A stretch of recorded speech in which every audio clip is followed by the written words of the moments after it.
서양사 참 방대하고 복잡하죠. 그런데 그 거대한 흐름을 핵심만 콕콕 집어본다면 어떨까요? 2000년 역사를 단 몇 분 안에 훑은다니 에이 말도 안 된다고요? 글쎄요, 만약에 역사의 흐름을 완전히 바꿔놓은 딱 20개의 결정적인 순간만 알면 전체 그림이 보인다고 한다면요? 자, 지금부터 그 시간여행 한번 시작해 보겠습니다. 그러니까 그냥 연도를 외우는 게 아니에요. 우리 머릿속에 하나의 타임라인, 일종의 역사의 큰 뼈대를 세워보는 거죠. 그 뒤에 일어난 모든 일들을 결정지은 바로 그 순간들에만 딱 집중해서 말이죠. 그리고 여기서 제가 발견한 아주 재미있는 팁을 하나 드릴게요. 뭐냐면 진짜 큰 역사적 사건 하나가 터지면 그 여파, 그 물결이 보통 150년에서 200년은 가더라고요. 이걸 파급 효과라고 한번 불러볼게요. 앞으로 우리가 살펴볼 사건들에서 이 패턴이 어떻게 나타나는지 한번 눈여겨보세요. 자, 그럼 타임라인의 맨 처음으로 돌아가 보죠. 모든 것의 시작점, 그러니까 지금의 서양 문명을 떠받치는 세 개의 거대한 기둥이 만들어지던 시대로 말입니다. 그게 바로 이 세 가지예요. 그리스 로마로부터 물려받은 철학과 법, 그리고 기독교라는 새로운 신앙, 마지막으로 게르만족의 문화. 이 세 가지가 서로 막 뒤섞이고 합쳐지면서 우리가 아는 중세 유럽이라는 독특한 세상이 탄생하게 된 겁니다. 이 거대한 변화를 딱 두 개의 사건으로 압축해 볼 수 있어요. 먼저 서기 30년, 예수의 처형, 이게 기독교라는 거대한 정신적 흐름의 시작점이 되죠. 그리고 476년, 철옹성 같던 서로마 제국이 무너집니다. 바로 이 순간이 고대 시대의 막을 내리고 그 빈자리를 게르만 문화가 채우면서 중세가 시작되는 전환점이었던 거죠.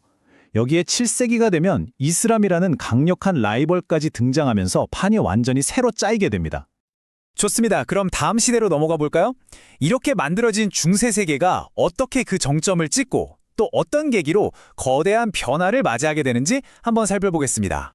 1096년에 시작된 십자군 원정.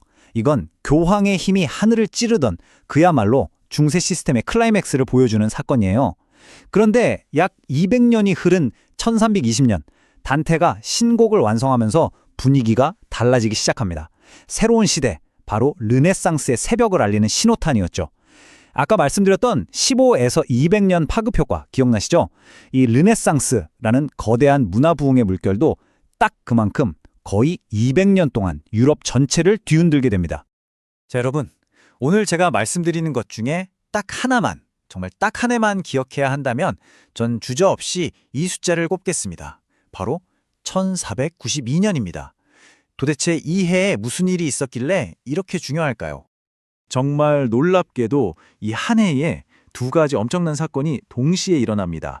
먼저 스페인에서는 이슬람 세력을 완전히 몰아내는 레콩키스타가 마무리되고요. 그리고 결정적으로 콜럼버스가 아메리카 대륙으로 가는 항로를 열었죠.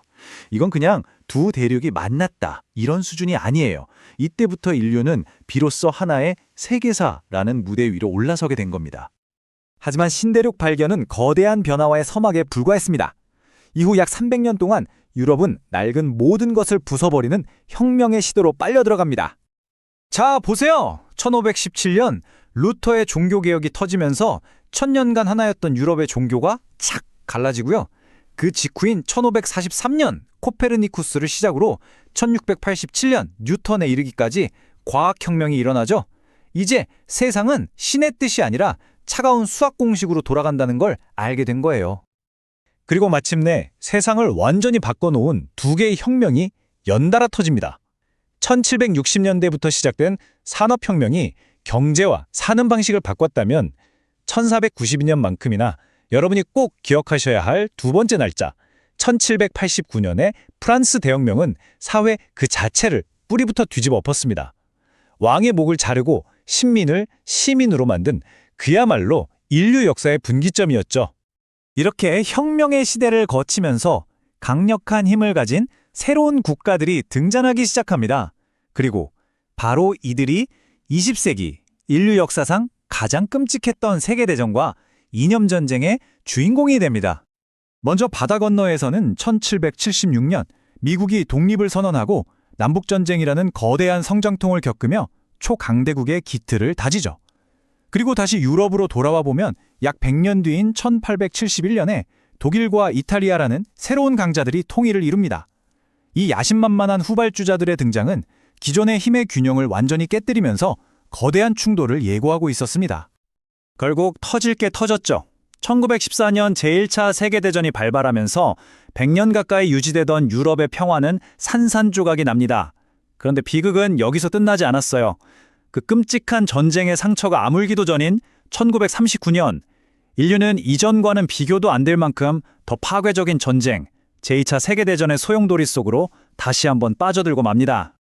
전쟁이 끝난 잿더미 위에서 세계는 두 명의 새로운 거인, 두 개의 초강대국을 마주하게 됩니다.